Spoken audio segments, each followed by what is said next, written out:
पवन जी, मेरा सवाल आपसे, आपने चूज किया कि अलायंस की बजाय अपने संगठन को लेकर आप आगे बढ़ेंगे, उसका नुकसान क्या उठाना पड़ रहा आम आदमी पार्टी को? क्योंकि लोकसभा में एक सीट जो कुरुक्षेत्र आपने लड़ी थी उसमें 4 या 5 विधानसभाओं में आप लीड कर रहे थे, और विधानसभा में यह आंकड़ा भी आपके साथ नहीं है। क्या नुकसान हो रहा है पवन जी? देखिए, हरियाणा में आम आदमी पार्टी ने अपनी पूरी ताकत से चुनाव लड़ा और आम आदमी पार्टी 10 साल पुरानी पार्टी है। ऐसा पहली बार ऐसा हुआ है इतिहास में कि 10 साल पुरानी पार्टी की 2 राज्यों में सरकार होना और राष्ट्रीय पार्टी बन जाना। हम सिर्फ हमारे काम के नाम पे वोट मांगते हैं। तो हमारा जो Arvind Kejriwal model of governance है, जिसके नाम पे नहीं, मैं उस पर नहीं जा रहा हूं। मैं ये पूछ रहा हूं कि आपके पास अलायंस का ऑप्शन था, कांग्रेस से आपकी बातचीत हो रही थी, 4-5 सीटों पर कांग्रेस राजी भी हो गई थी, लेकिन आप 8 से 9 सीटें मांग रहे थे, ऐसी खबरें थी।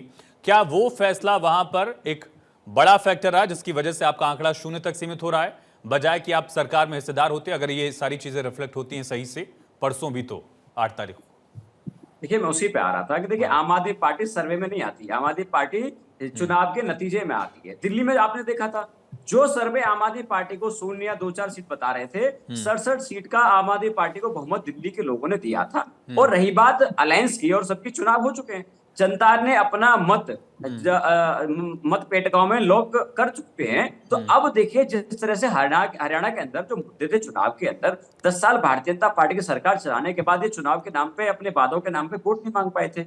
जो किसानों का मुद्दा था, जो देश ने देखा था कि 700 किसानों की जान चली गई, तो भाजपा ने जो सलूक किया था वो मुद्दा था। युवाओं के रोजगार का मुद्दा था। जब चलिए ठीक है, आपको उम्मीद है कि इन मुद्दों पर जो एंटी गवर्नमेंट मुद्दे थे उस पर कांग्रेस की बजाय आपको भी वोट पड़ा होगा। चलिए देखेंगे परसों 8 तारीख को। अदनान मलिक जी, मेरा सवाल आपसे है, जम्मू कश्मीर में हरियाणा जैसी क्लियर मेजॉरिटी वाली फिगर्स अभी दिख नहीं रहे। फिगर्स ही कहना होगा, सरकार या आंकड़ा कहने से बेहतर ये है।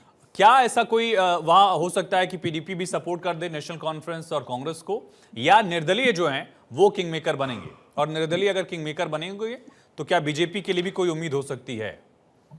पहले तो ये सारे कोशिश करेंगे कश्मीर सेंट्रल पार्टी, ये आपस में ही कोलिशन बनाने की कोशिश करेंगे, जो आंखों से कुछ ऐसा लग भी रहा है कि उसके पास हो सकते हैं। पहले तो ये निर्दलीय विधायक भी बड़े काफी आ रहे हैं, पीडीपी भी है, इनके साथ कांग्रेस भी आपस में कोलिशन ही करेंगे। क्या आपको लगता है पीडीपी सपोर्ट कर सकती है?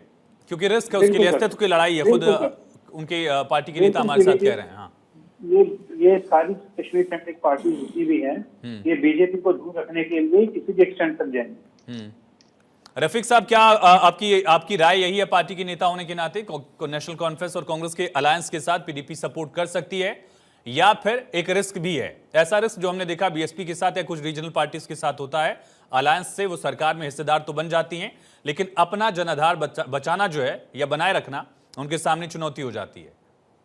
रफीक साहब, देखिए, पीपल्स डेमोक्रेटिक पार्टी का स्टैंड हमेशा ये रहा है कि हम सेक्युलर जो फोर्सेस हैं उनको सपोर्ट करेंगे, और इसमें जहां भी हमारी जरूरत पड़ेगी पीपल्स डेमोक्रेटिक पार्टी की, चाहे कांग्रेस हो, नेशनल कॉन्फ्रेंस हो, लेकिन हर सूरत में ये बीजेपी सरकार के साथ, किसी बीजेपी पार्टी के साथ किसी किस्म का कोई समझौता नहीं होगा, क्योंकि जो पास्ट एक्सपीरियंस रहा और इस तरह से बीजेपी की जो नीतियां रही हैं जम्मू कश्मीर के हवाले से, तो वो लोगों को काबिल कबूल नहीं है, बिलखुसूस मेजॉरिटी को काबिल कबूल नहीं है। तो इस सूरत हाल में कि ये पॉसिबल ही नहीं है कि पीडीपी या कोई और भी जो रीजनल पार्टी है वो इनके साथ जा सकती है। लेकिन एक बात आपको याद रखनी पड़ेगी कि आप हरियाणा की और जम्मू कश्मीर की तुलना ना करें, क्योंकि वहां पर 2 पार्टीज थी फील्ड में, या एक कोई छोटी छोटी पार्टी है, लेकिन यहाँ पर जो रीजनल फोर्सेस हैं उनको डिमोलिश करने के लिए भारतीय जनता पार्टी ने बड़े हथकंडे आजमाए।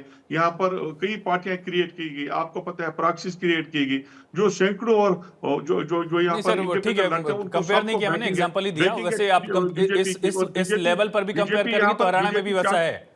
बहुत सारी, जैसे इनेलो बहुत बड़ी पार्टी हुआ करती है, जहां आप खड़े पीडीपी जहां आज खड़ी है वही इनेलो खड़ा हुआ करती है। यहाँ पे लोगों को एक सरकार और नॉन बीजेपी सरकार में चलिए का मौका मिले, बीजेपी की कोशिश रही है। लेकिन विपिन सर, क्या ये माना जाए कि लोकसभा चुनाव में जो ओबीसी या दलित वोट बीजेपी से छिटका था वो अभी भी कांग्रेस के साथ है, एग्जिट पोल अगर सही होते हैं तो?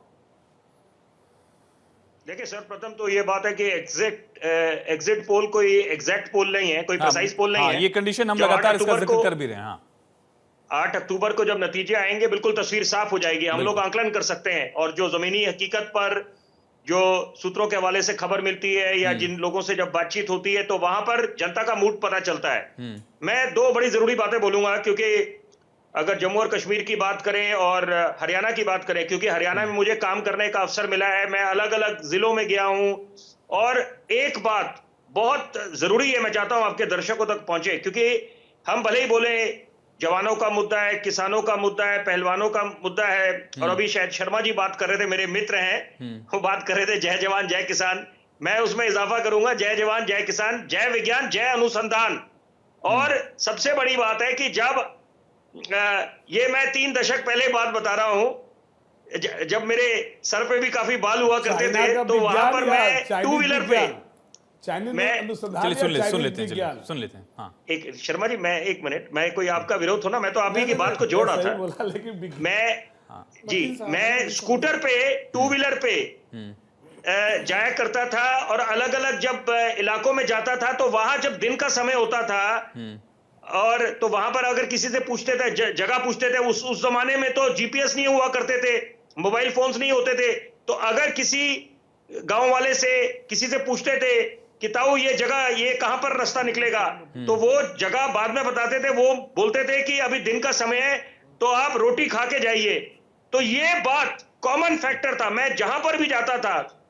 इस कहने का मतलब ये है सरल भाषा में कि हरियाणा की जो आवाम है वो भोली भाली है, और वो बिल्कुल और दिल से उनका जुड़ाव है, जिनके साथ जुड़ जाए। तो यहां पर ये एंटी इनकम्बेंसी फैक्टर एक बात है, वो अपनी जगह तय है।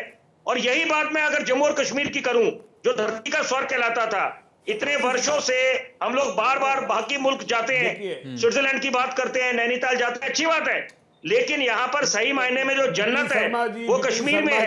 चलिए के शर्मा जी को जोड़ना चाह रहे हैं, बोलिए। थोड़ा सा इंटरप्ट करूंगा कि मैं कह रहा हूं कि ये देखिए, ये भी तो ऐसा है कि आपने जिस तरह से परसेंटेज अब जो है, जो वोटिंग हुई है, बहुत ज़्यादा नहीं हुई है। पंजाब चाहे आप ले लो, राजस्थान ले लो, हर दिल्ली ले लो, जितना एक विकसित राज्य है।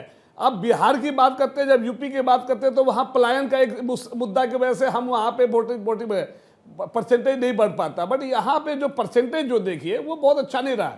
चाहे एंटी इनकम्बेंसी में भी जिस तरह से सरकार को हटाने के लिए और ज़्यादा वोटिंग होनी चाहिए, कहीं ना कहीं जनता मुझे लगता है दोनों पार्टियों से ज़्यादा नाराज है। थर्ड फ्रंट मिल नहीं रहा है सही से, इसीलिए कभी 5 साल इधर 5 साल इधर, 10 साल इधर 10 साल इधर।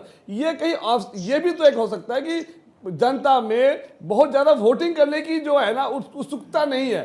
चाहे गुरुग्राम की देख ले, 2-4 यदि जिले को छोड़ दिया जाए तो बाकी जगह पे निराशी ही रही है। जबकि यहाँ पे लोग पलायन नहीं है, यहाँ पे यहीं पे वो रहते हैं, यही खेती करते हैं, और ऑलरेडी डेवलप्ड है हरियाणा पढ़ाई शिक्षा के माध्यम से। चाहे किसी की भी सरकार रही है, हरियाणा पीछे नहीं रही है, चाहे वो खेती के। चलिए इसका जवाब जानने की कोशिश करेंगे कि आखिर एग्रेसिव वोटिंग नहीं होने के पीछे क्या कोई उम्मीद जो सिटिंग पार्टी है वो देख पा रही है।